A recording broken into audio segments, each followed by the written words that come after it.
Chapter number 4 का next question है conventional type of rainfall is not prominent in India. तो question बोल रहा है कि कन्वेंशनल टाइप का जो रेनफॉल है वो इंडिया में देखने को नहीं मिलता है। ठीक है, समझ में आया कि conventional type of rainfall India में हमें इतना देखने को नहीं मिलता है। तो पहले क्या है, हम समझते हैं कन्वेंशनल टाइप ऑफ रेनफॉल क्या होता है और उसके बाद देखते हैं वो इंडिया में क्यों नहीं होता है। देखो, सबसे पहले तो जो कन्वेंशनल टाइप ऑफ रेनफॉल होता है ना वो इक्वेटर के पास होता है। अब समझते हैं, देखो ये है हमारा इक्वेटर। ठीक है, अब इक्वेटर पे क्या होता है, सनलाइट पड़ रही है ना। इक्वेटर पे मान लो आ रही है बहुत ज़्यादा सनलाइट। ठीक है, ये देखो ऐसे आ रही है यहाँ से पूरी सनलाइट, ये इक्वेटर पे बहुत ज़्यादा सनलाइट आ रहा है। अब इतने सनलाइट आने की वजह से क्या होता है ना, इक्वेटर की ज़मीन और जो पानी वो पूरी गर्म हो गई। इसकी वजह से क्या होता है, ज़मीन के ऊपर जो हवाएं हैं वो भी गर्म हो जाती हैं। अब जब उसके ऊपर की हवा जब गर्म हो जाती है तो हवा गर्म होकर क्या करेगी, अभी प्रीवियस वीडियो में हमने बात की थी कि इक्वेटर पे बहुत ज़्यादा गर्मी है। गर्मी की वजह से यहाँ की हवा क्या होगी, बहुत ज़्यादा गर्म। और गर्म हवा कहाँ पे जाएगी, ऊपर की तरफ जाएगी। अब इसको ऐसे इमेजिन कर दो, देखो इमेजिन कर सकते हो, एक सेकेंड। देखो ये था अपना इक्वेटर वाला इलाका, ये मान लो पूरा इक्वेटर वाला रीजन, इक्वेटर की ज़मीन है या इक्वेटर का पानी है, पानी इक्वेटर वाला रीजन है। इसमें यहाँ से आ रहा है बहुत ज़्यादा सनलाइट। ठीक है, ऐसे आ रही है बहुत ज़्यादा सनलाइट, ऐसे आ रहा है सनलाइट। अब सनलाइट आने की वजह से क्या हो रहा है, ये वाला इलाका बहुत ज़्यादा गर्म हो जा रहा है। अब ये वाला इलाका जब बहुत ज़्यादा गर्म होगा तो यहाँ की जो हवाएं हैं वो भी गर्म होंगी। और हवा गर्म होने के बाद कहाँ को जाएगी, हवा गर्म होने के बाद ऐसे ऊपर की तरफ जाएगी। ठीक है, गर्म हो गई हवा, गर्म हवा हमेशा हल्की होती है तो हवा कहाँ पे जाएगी, अब ऊपर की तरफ जाएगी।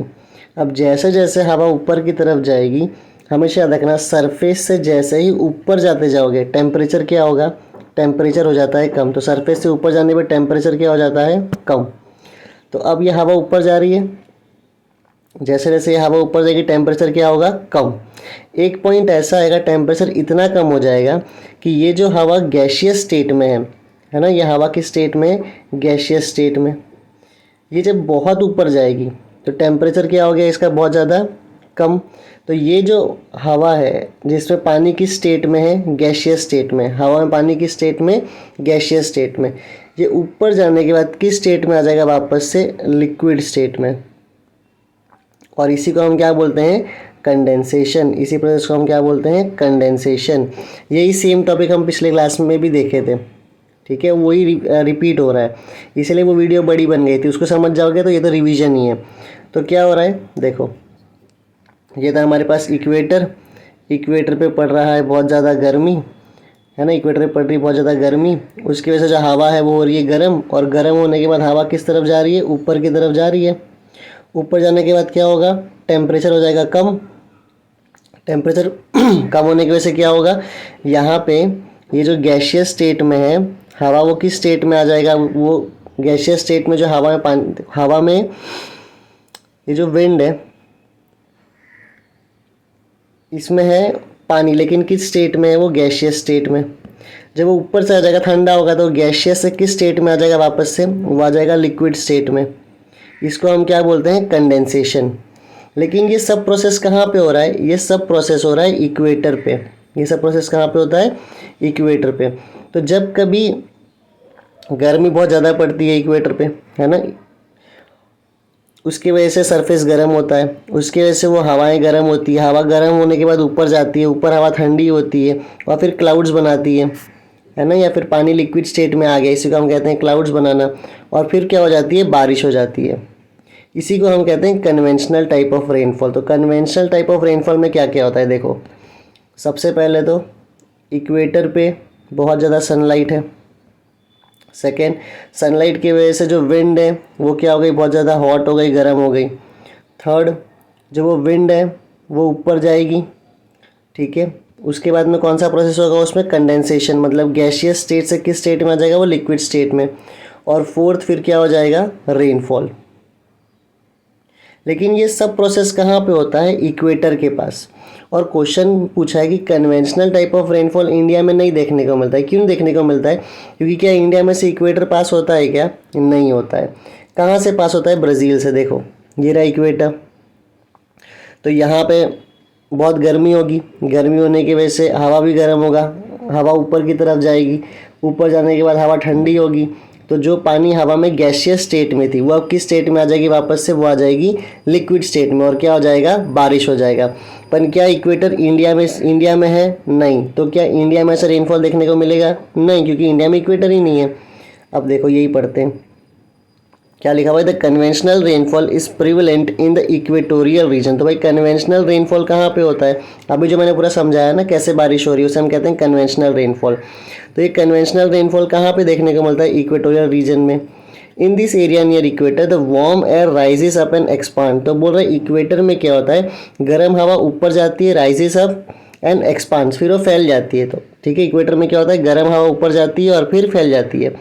This air reaches at a cooler layer. अब ऊपर जाने के बाद जितना ज़मीन से ऊपर जाओगे टेम्परेचर क्या होगा? कम। तो ऊपर जाके कौन सी लेयर्स देखने को मिलेगी हमें? ठंडी लेयर। ठीक है। And saturate. सैचुरेट का मतलब क्या होता है? एक ऐसा समय कि अब इससे ज़्यादा, जैसे मान लो अपने पास एक बकेट है, अब बकेट में यहाँ तक पानी भरा है ना अगर, तो इसे हम सैचुरेशन नहीं कहते। पर अगर मान लो बकेट में यहाँ तक पूरा पानी भर गया एकदम टॉप तक, तो इसे हम कहते हैं सैचुरेशन लिमिट, कि भाई इसके आगे अगर तुमने पानी डाला ना तो पानी नीचे गिर जाएगा। तो वो पॉइंट जहाँ से और अगर तुम पानी ऐड कर रहे हो तो पानी बाहर गिरने लगेगा, उसे हम कहते हैं सैचुरेशन पॉइंट। ठीक है।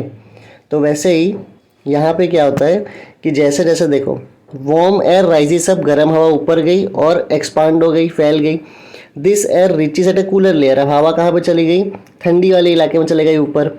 And saturate. सैचुरेट का मतलब है कि अब वो हवा बहुत ज़्यादा गैशियस स्टेट में नहीं रह सकती, जितना गैशियस में रह सकती थी उतनी रह ली। अब गैशियस से किस स्टेट में आ जाएगी वापस से? वो लिक्विड स्टेट में। और इसी प्रोसेस को हम क्या बोलते हैं? कंडेंसेशन। तो गैशियस स्टेट में जब वो अब नहीं रह पाएगी, पूरी उसकी क्षमता खत्म हो गई, उसे हम कहते हैं सैचुरेट्स। और जब वो गैशियस से लिक्विड में आएगा उसे हम कहते हैं कंडेंसेशन। और वो क्यों आया? क्योंकि हमने क्या ऐड किया? पिछली वीडियो में मैंने बात की थी, हमने ऐड किया है कूलिंग। हमने मतलब नेचर ने खुद ने उसे कूल कर दिया है। तो हम पिछले वीडियो में बात कर चुके हैं, 24 मिनट की वो वीडियो है, देखना।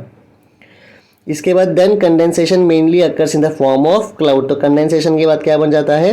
Clouds. In equatorial region the precipitations due to conventional rainfall occurs in the afternoon. तो इक्वेटोरियल रीजन में प्रिसिपिटेशन मतलब मान लो रेनफॉल है ना, मतलब क्या हो गया? रेनफॉल। तो क्या बोल रहा है कि इक्वेटर वाले रीजन में जो रेनफॉल है वो किसके वजह से होता है? कन्वेंशनल रेनफॉल, है ना। और रोज़ कब होता है? वो दोपहर में होता है। The equator passes from the northern part of the Brazil. Equator कहाँ से पास होता है? ब्राज़ील के नदर्न पार्ट से। ये देखो ये है पूरा ब्राज़ील और इसके नॉर्थ वाले पार्ट से इक्वेटर पास होता है। Almost every day the northern part of Brazil receives the rainfall of very short duration but in the form of heavy showers. तो ऑलमोस्ट एवरी डे, रोज़ की रोज़ हमें ब्राज़ील के नॉर्थन पार्ट में rainfall देखने को मिलता है, बहुत ही कम समय के लिए, लेकिन बहुत तेज़ बारिश देखने को मिलता है। The location of India is not near the equator. अब भाई इंडिया जो है वो इक्वेटर के पास नहीं है, therefore conventional type of rainfall is not prominent in India. इसीलिए इंडिया में हमें कन्वेंशनल रेनफॉल देखने को नहीं मिलता है। तो खाली आंसर में क्या याद रखना है? सबसे पहले तो क्वेश्चन था कि conventional type of rainfall India में क्यों इतना नहीं देखने को मिलता है। रीज़न ये है कि इंडिया एक तो इक्वेटर के पास है ही नहीं। फिर हमें समझाना है भाई इक्वेटर पे बारिश कैसे होती है। इक्वेटर पे जो ज़मीन है वो बहुत गर्म होती है, तो वहाँ की हवा गर्म होती है, हवा गर्म होने के बाद ऊपर जाती है, ऊपर जाने के बाद वो कंडेंसेशन का प्रोसेस होता है, मतलब अब गैशियस स्टेट से किस स्टेट में आ गया? वो लिक्विड स्टेट में। फिर क्लाउड फॉर्म होता है, फिर बारिश होता है। पर ये पूरा प्रोसेस कहाँ पे होता है? इक्वेटर के पास, और इंडिया इक्वेटर पे नहीं है, इसीलिए इंडिया में कन्वेंशनल रेनफॉल नहीं होता है। कन्वेंशनल रेनफॉल वही है जो हमने अभी पूरा समझा, इसी का हम क्या कहते हैं? पूरा कन्वेंशनल रेनफॉल। तो बहुत ईजी आंसर है, ध्यान से एक बार रीड करना, हो जाएगा।